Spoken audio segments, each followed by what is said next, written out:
Okay, so, across the globe, there's this constant buzz, right?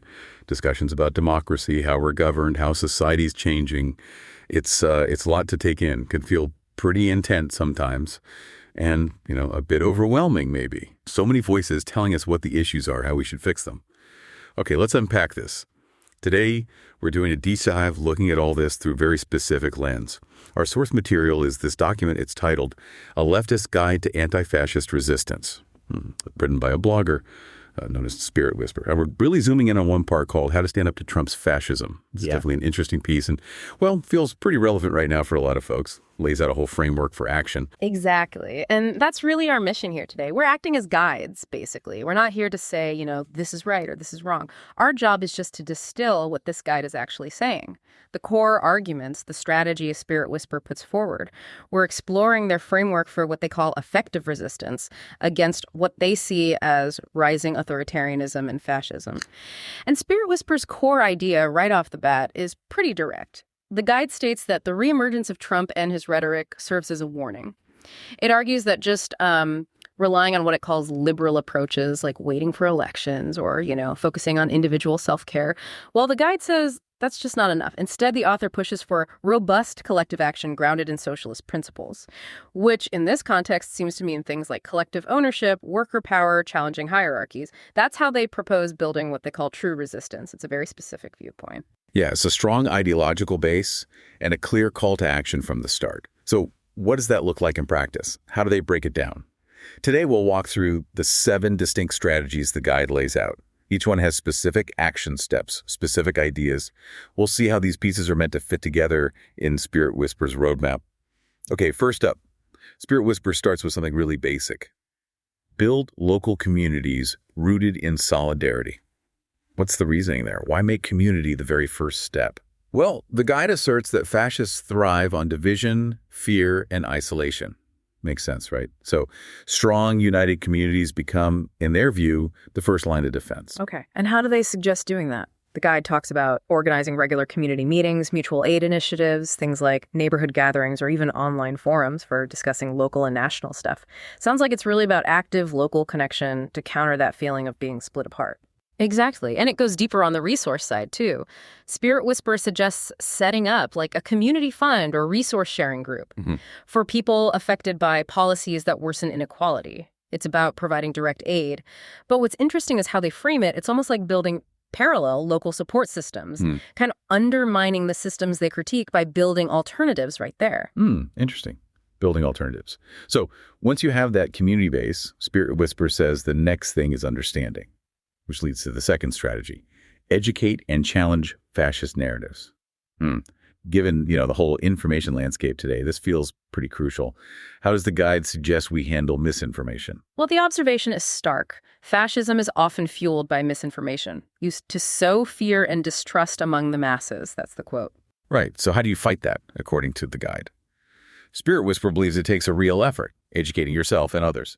They propose things like organizing public talks, reading groups, discussion circles, all focused on the history of fascism, socialism, resistance movements, also creating webinars, online content, distributing materials about how fascism takes root. It seems quite comprehensive. Yeah, very much so. And they're direct about tackling bad info. When misinformation spreads online or in public forums, counter it with facts and reason. It stresses fact-checking, using reputable sources to debunk harmful stuff.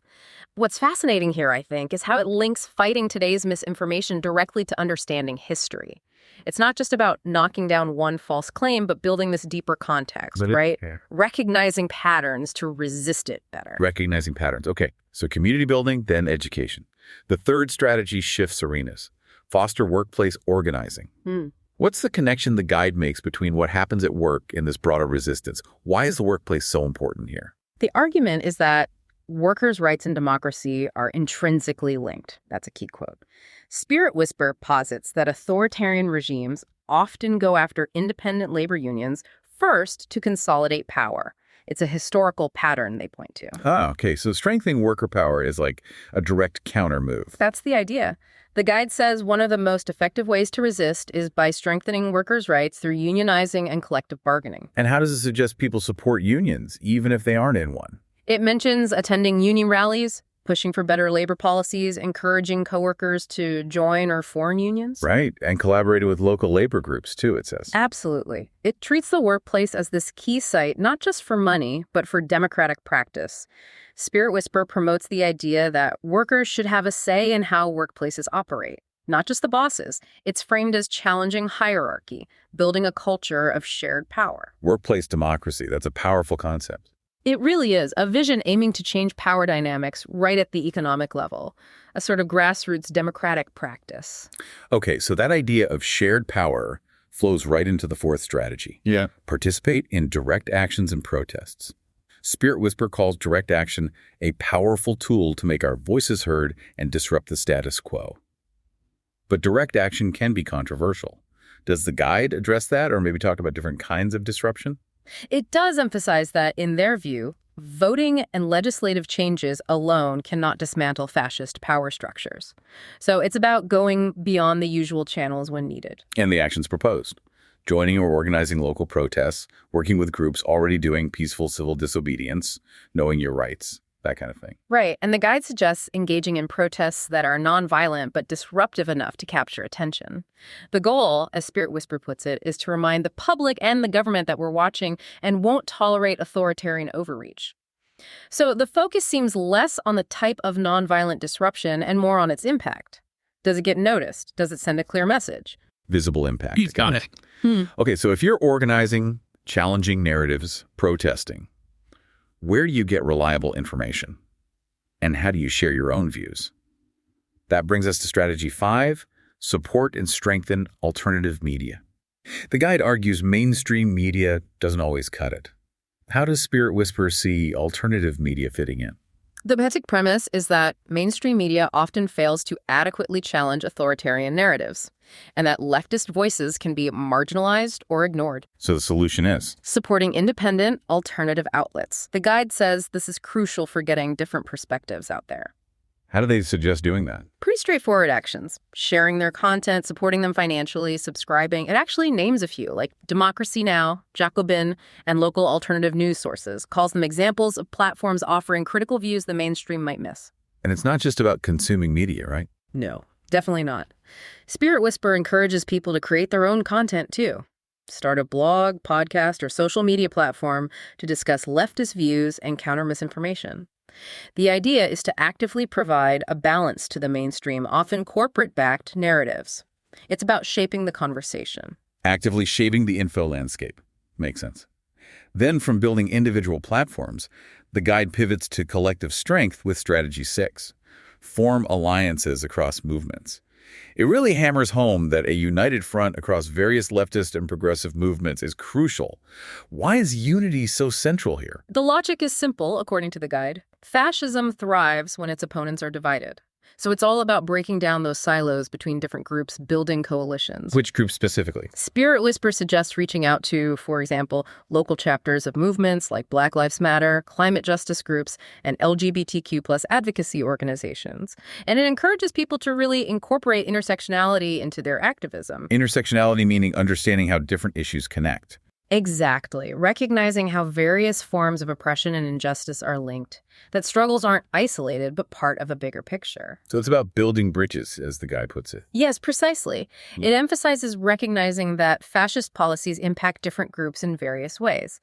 The advice is to foster empathy and understanding, stressing that everyone's liberation is interconnected. It's a call for really deep solidarity, that idea that, nobody's free until everybody's free. Mm-hmm.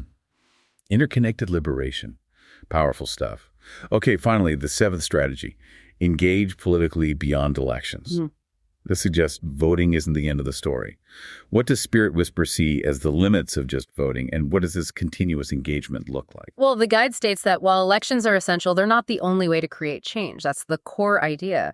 It argues that continuous political engagement, especially at the local level, keeps authoritarianism in check. And how does that work practically? It involves things like actively participating in local government meetings, town halls, engaging in accountability processes for elected officials, go to meetings, voice your concerns, advocate for policies that protect civil liberties, and demand accountability. It sounds like constant pressure. That's exactly it. Spirit Whisper says voting is only the beginning. The guide urges people to monitor the actions of those you support and organize to hold them accountable if they drift from progressive values. So connecting it all up, it really stresses this ongoing vigilance. Political engagement isn't just ticking a box every few years. It's a continuous process. Shaping policy, holding power accountable constantly, not just picking someone and hoping. Right. So let's wrap up this deep dive into Spirit Whisperer's Leftist Guide to Anti-Fascist Resistance. If we boil it down, the overarching message seems to be this emphasis on collective resistance over individualism. Spirit Whisperer concludes, saying that a true response to authoritarianism requires us to confront it directly and collectively. And just to reiterate that ultimate aim Spirit Whisperer lays out, the guide is clear. The goal as leftists isn't just to resist Trump, but to dismantle the very systems that empower fascist ideologies. So it's not just tactics for pushing back. It's a call for fundamental societal change, aiming to build a society rooted in equality, justice, and true democracy, using direct action, community organizing, constant vigilance as tools for that bigger shift. It definitely is a detailed and comprehensive framework they've laid out, and certainly gives us and you a lot to think about. Considering the guide's real focus on dismantling systems, well, here's a thought to leave you with. What systems, beyond just individual politicians, do you see empowering or maybe hindering those values of equality and justice today? And how might this idea of interconnected liberation that Spirit Whisperer talks about shape how you think about social change and collective action? Thank you for joining us on the Deep Dive. We hope exploring Spirit Whisperer's guide offered some clarity on their arguments and strategies. Until next time, keep digging.